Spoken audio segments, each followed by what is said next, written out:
The day after graduation, I bought a one-way ticket to Cambodia for a grad trip. I ignored everyone's calls and messages, refusing to come back. For 2 months, I lived a life of leisure. Meanwhile, the campus king who had warned me Cambodia was full of murderers was starting to panic.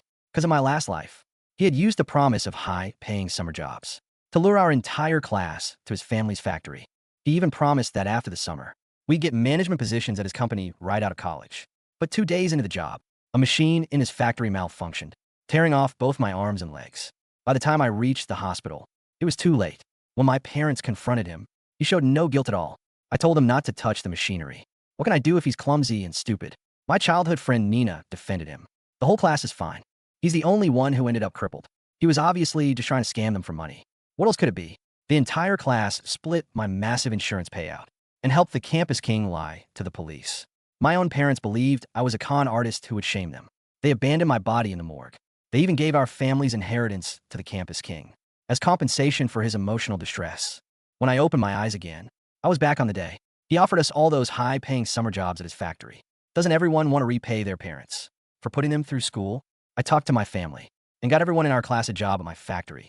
We're talking over 10 grand for the summer. Anyone who works this summer can come straight into my family's company as a manager after college. How's that for a sweet deal? Julian Croft's arrogant voice snapped me back to reality. I had been reborn. My classmates erupted in cheers, thanking him for the opportunity.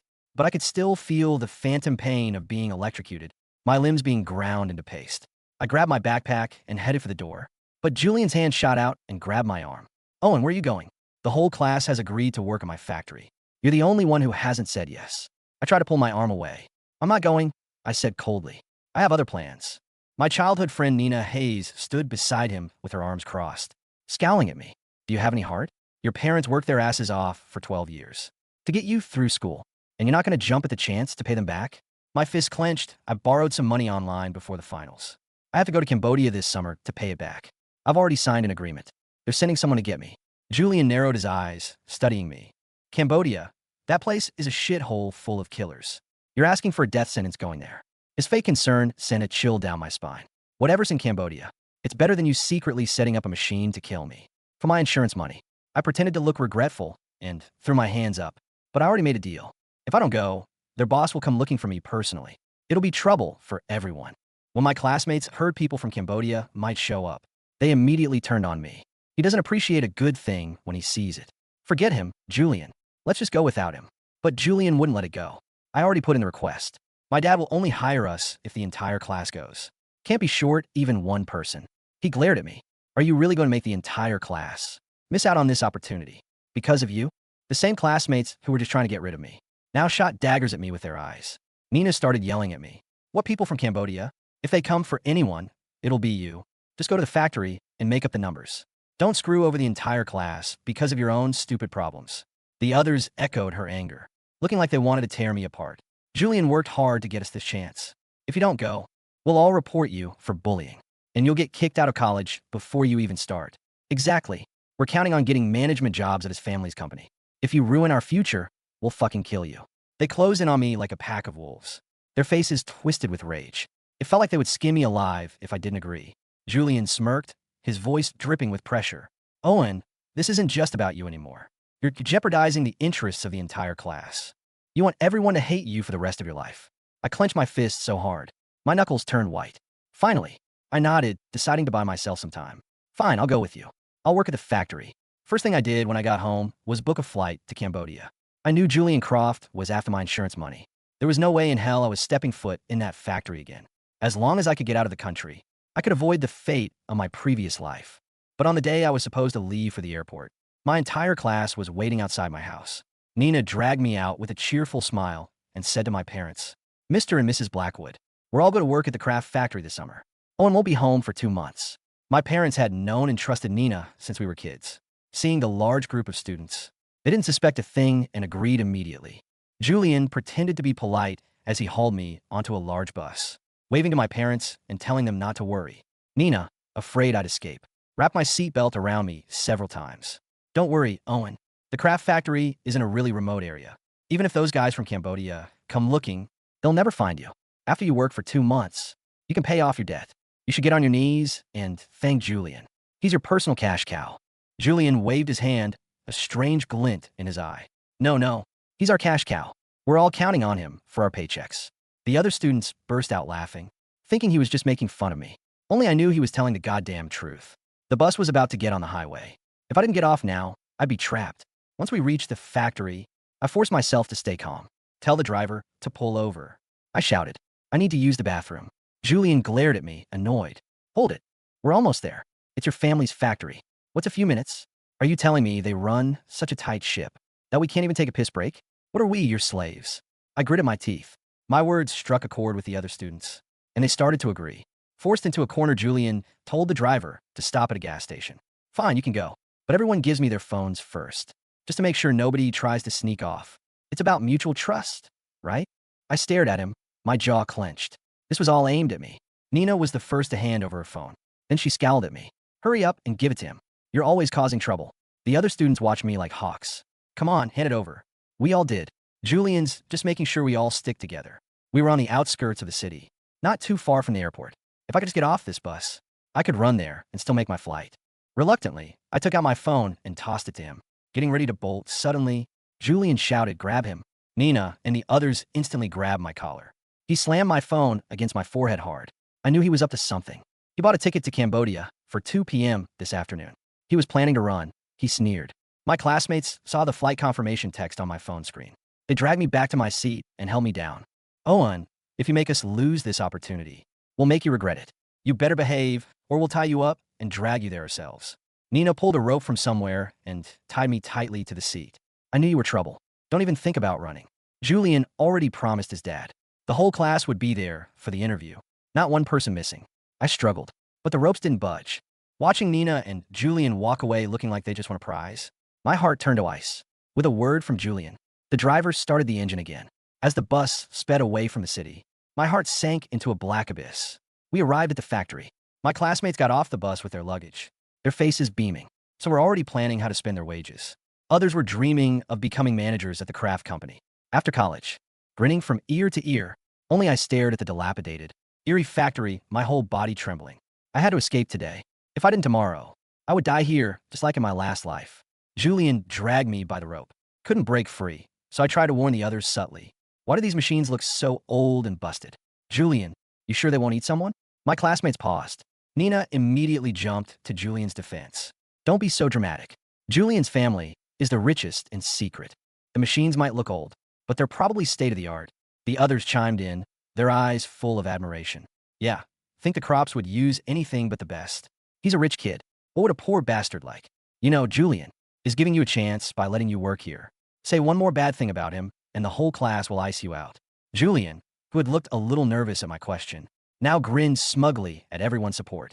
He grabbed my hair and yanked. Owen, you're just a poor kid who's never seen anything.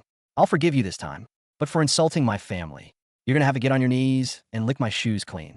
When we get paid, my scalp burned with pain. I looked at my classmates, who were happily filling out their interview forms, and I finally gave up hope. They were all crowded around a registration table, completely ignoring me. Julian had my phone, but I still had my smartwatch. Quietly slipped into a corner and dialed 911. When the operator answered, I lowered my voice. Officer, there are people being held here against their will. My life is in danger. We're at Pine Ridge. Before I could finish the address, Julian rushed over, ripped the watch off my wrist, and smashed it to pieces. Owen, you dare call the cops? The other students stopped what they were doing and glared at me with pure hatred. Nina stomped on the shattered watch and slapped me across the face. You idiot. Are you trying to ruin this for everyone? Can't you stand to see us succeed? The slap left my head spinning. I gritted my teeth and shot back.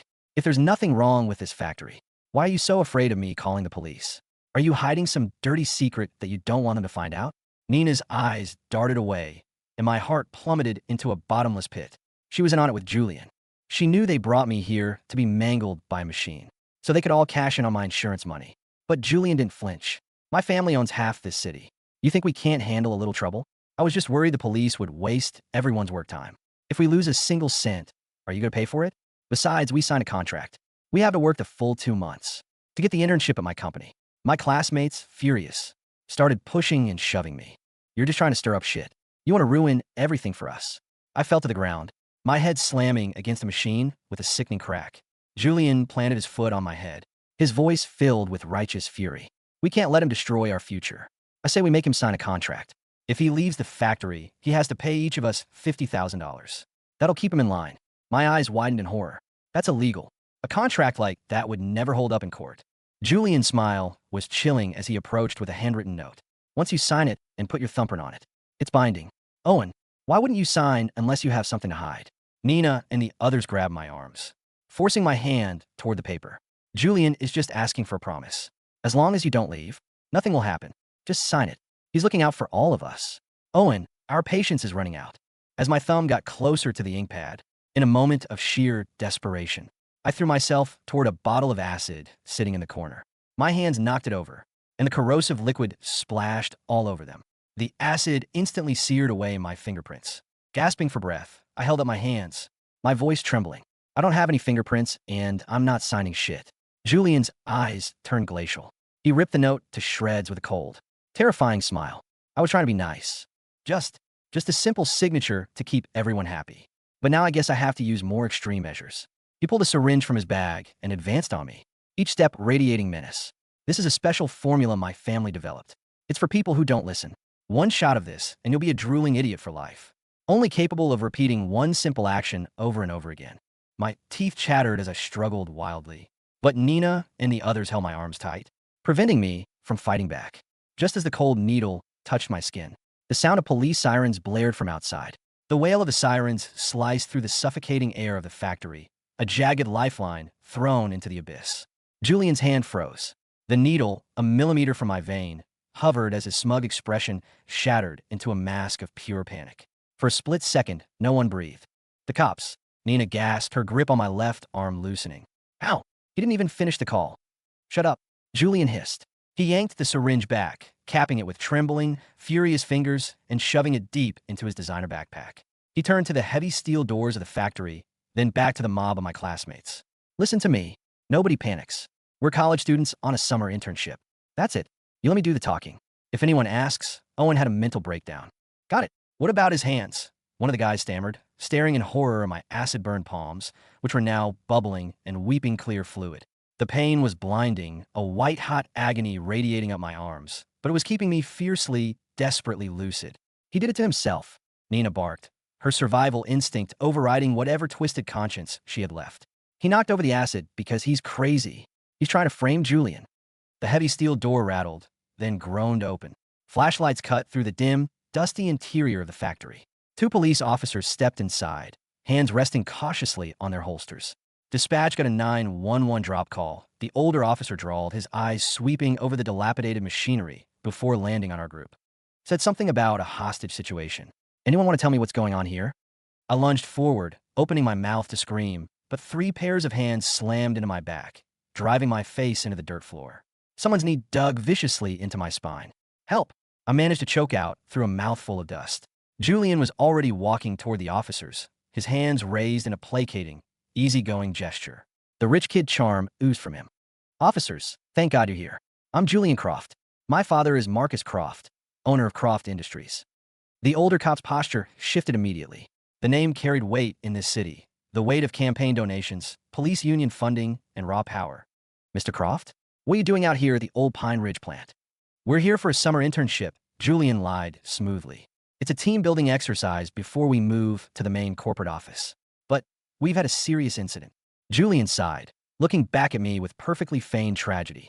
One of our classmates, Owen, he's been under extreme academic pressure. He just snapped. He tried to run away, and when we tried to calm him down, he smashed his own watch and intentionally burned his hands with industrial cleaner. He's lying. I roared, thrashing wildly. I managed to twist my body, kicking the guy holding me in the groin.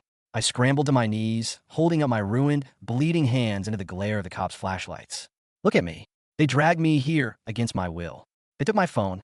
He was going to inject me with something. The younger cop stepped forward, looking disturbed by my mangled flesh. Jesus. Get off him. Let him speak. The classmates backed away, but Nina rushed forward, tears streaming down her face. Officer, please don't arrest him. Owen is my childhood friend. He's been talking about suicide for weeks. He owes money to loan sharks online. He was trying to flee the country to Cambodia today. We brought him here to keep an eye on him, to save his life. He grabbed the acid himself. She's lying. They want my insurance money. I screamed, panting heavily.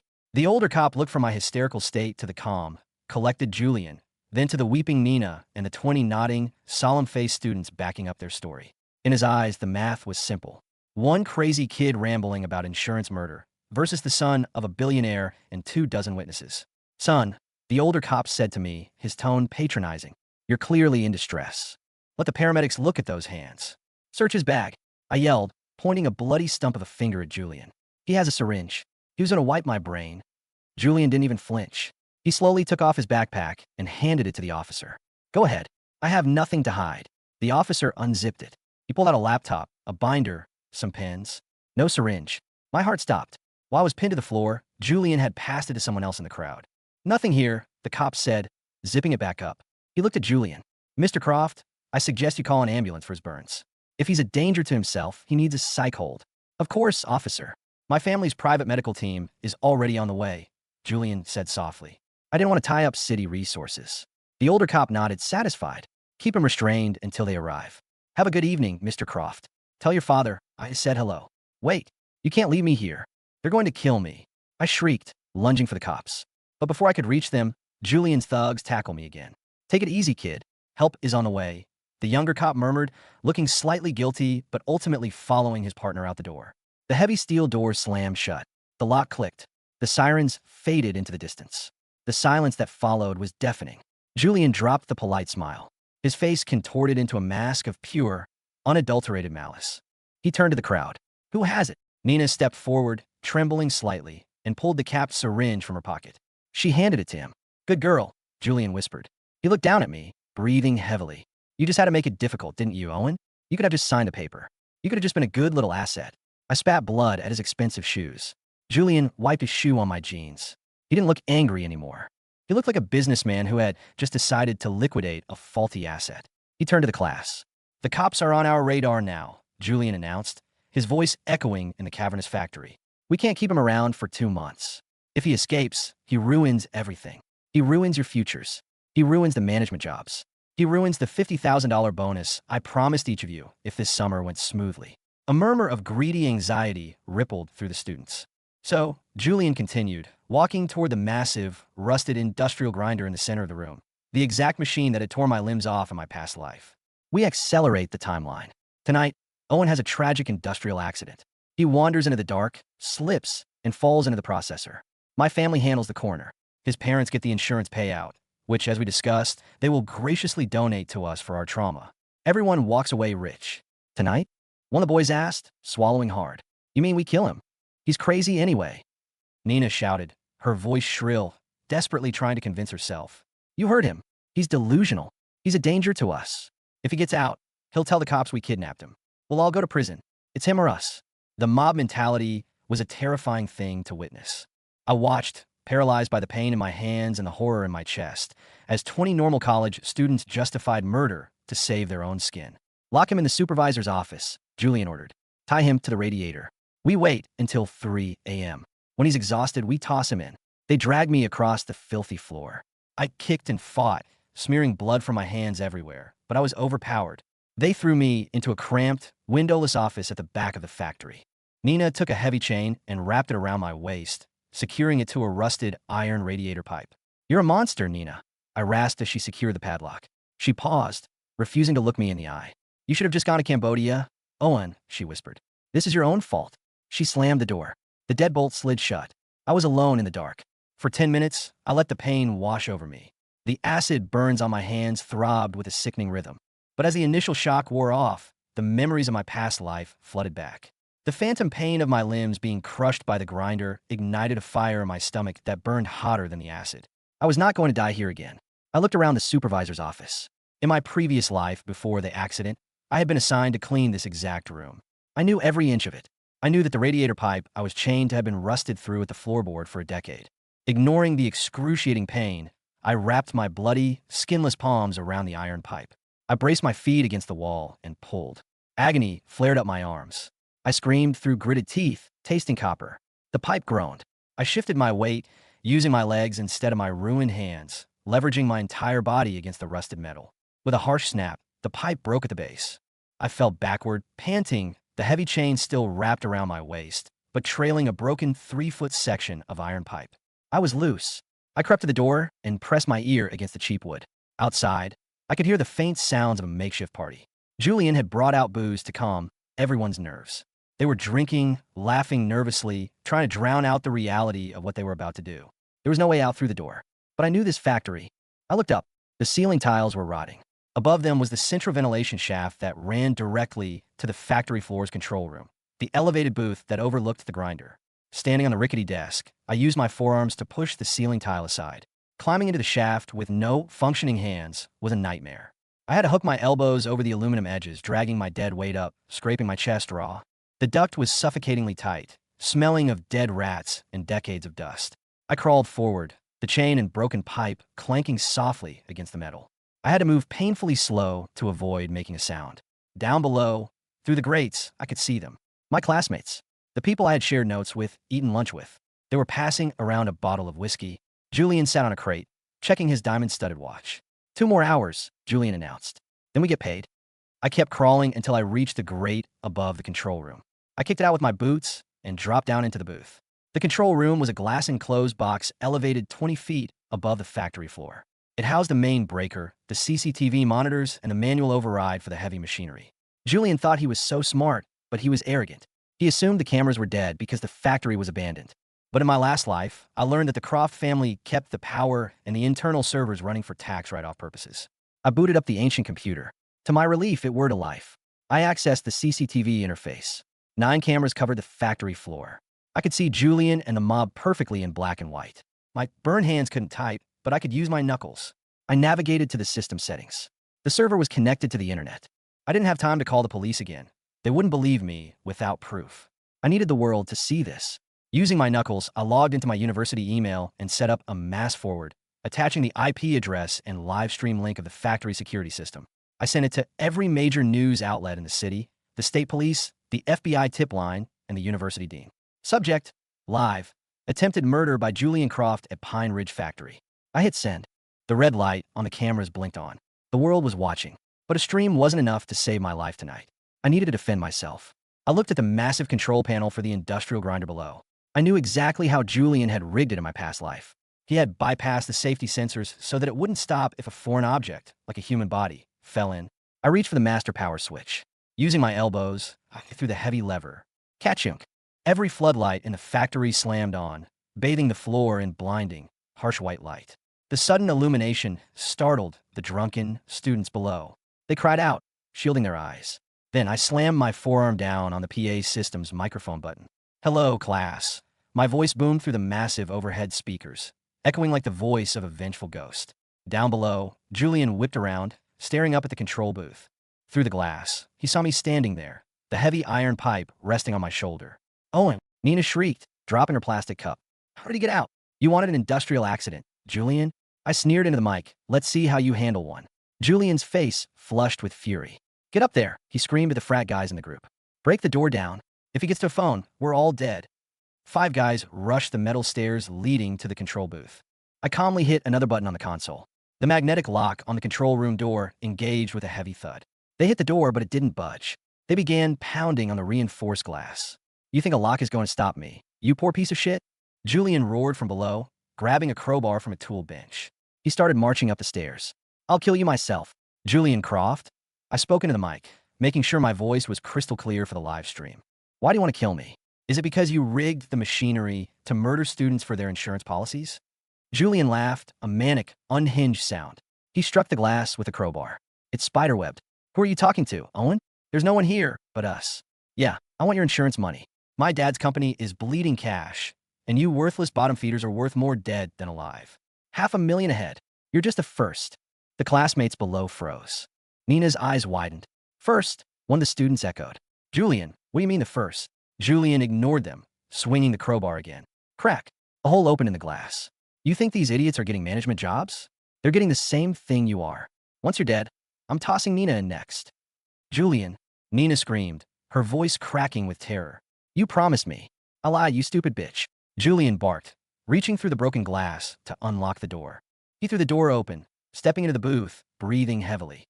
The 5 guys behind him looked uncertain now, stepping back. Julian raised the crowbar. "It's just you and me now, Owen." I smiled. A bloody, horrific smile. "Not quite.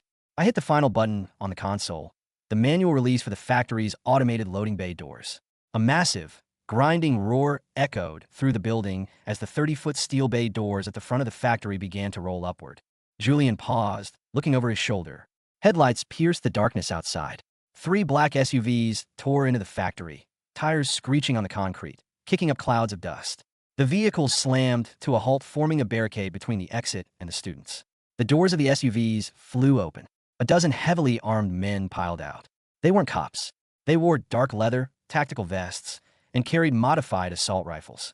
The tattoos on their necks marked them clearly. The Cambodian loan sharks.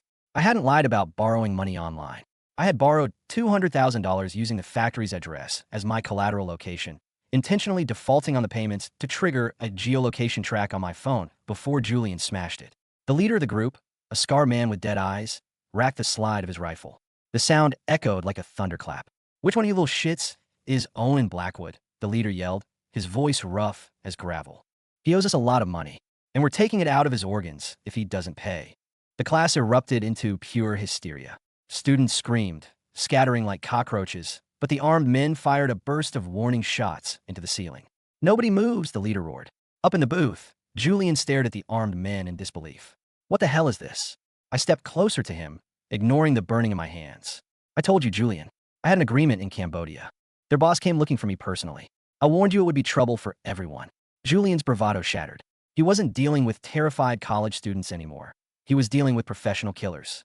He turned to run, but I swung the heavy iron pipe chained to my waist. The pipe connected with Julian's kneecap with a sickening crunch. Julian shrieked, collapsing to the floor of the booth, dropping the crowbar. "Hey!" the gang leader shouted, spotting the commotion in the booth. "Get up there! Grab them!" 2 armed men started sprinting up the stairs. I looked down at Julian, who was writhing in agony, clutching his shattered knee. I grabbed him by the collar with my forearms and dragged him out of the booth onto the narrow metal catwalk that ran directly above the massive industrial grinder. "Help me!" Julian screamed to his thugs below. But the frat boys were already on their knees with their hands behind their heads, terrified of the loan sharks. I threw Julian onto the grated floor of the catwalk. Below us, the mouth of the grinder yawned open, a vortex of rusted steel teeth, waiting to consume flesh. "Owen, please," Julian begged, backing away from me, dragging his broken leg. "I'll give you anything. Million. My dad will pay them off. Just don't let them take me." "Your dad is going to prison, Julian," I said coldly. "And so are you." The loan sharks reached the top of the stairs, guns raised. "Hands up, both of you." I slowly raised my arms, showing my ruined, bloody palms. "I'm Owen," I said calmly. "I don't have your money, but he does." I nodded toward Julian. "He's Julian Croft, heir to the Croft fortune. He's worth 100 times what I owe you. Take him for ransom." The leader of the gang climbed the stairs, a greedy glint appearing in his eye. He looked at Julian's designer clothes and diamond watch. "Croft, huh? That's a big fish." "No, don't listen to him." Julian sobbed, trying to pull himself backward along the catwalk. "I'm not." Julian bumped into the control box on the wall. In his blind panic, his hand slapped against the large green button, the override switch.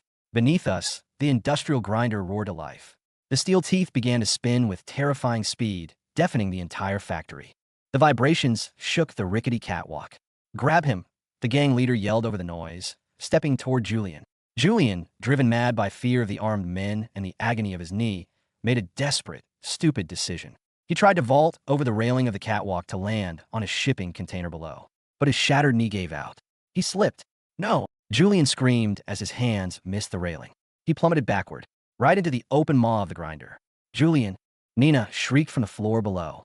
I watched cold and detached as Julian Croft fell exactly where I had fallen in my past life. The machine didn't care that his father was a billionaire. It didn't care about his arrogance. The steel teeth caught his expensive jacket. With a wet, horrific crunch, the machine dragged him down.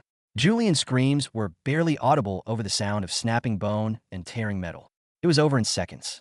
The machine jammed, sparking violently before shutting itself off, leaving a gruesome silence in its wake.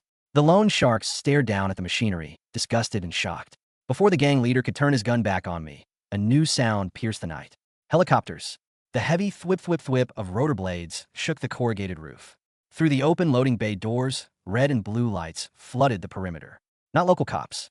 Armored SWAT vehicles and federal FBI Suburbans. The live stream had worked.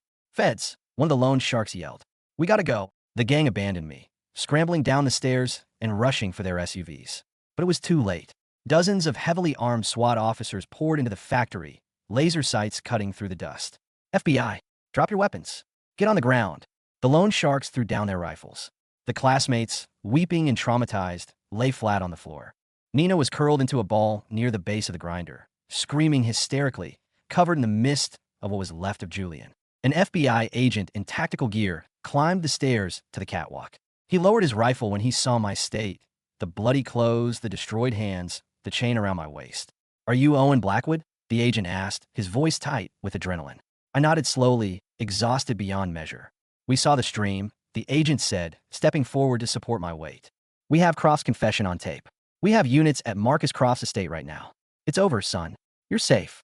As the paramedics rushed up the stairs with a stretcher, I looked down at the factory floor one last time. My classmates were being handcuffed and read their rights. Conspiracy to commit murder. Fraud. They would spend the best years of their lives in federal prison. Nina looked up at me as an officer dragged her away. Her eyes were wide with pleading, begging for mercy, begging for the childhood friend she had willingly sent to the slaughter. I didn't blink. I just turned away. They loaded me into the back of an ambulance. As the doors closed, blocking out the side of the cursed factory, a medic began gently wrapping my ruined hands in sterile gauze. "You're going to need skin grafts, kid," the medic said softly. "It's going to be a long recovery." I leaned my head back against the pillow, looking up at the sterile white ceiling. The phantom pains in my legs were gone. The suffocating weight of my past life had finally lifted. My hands were burned, yes, but they were still attached. I was alive. "That's okay," I whispered, closing my eyes, a genuine smile touching my lips for the first time in 2 lifetimes. "I've got nothing but time."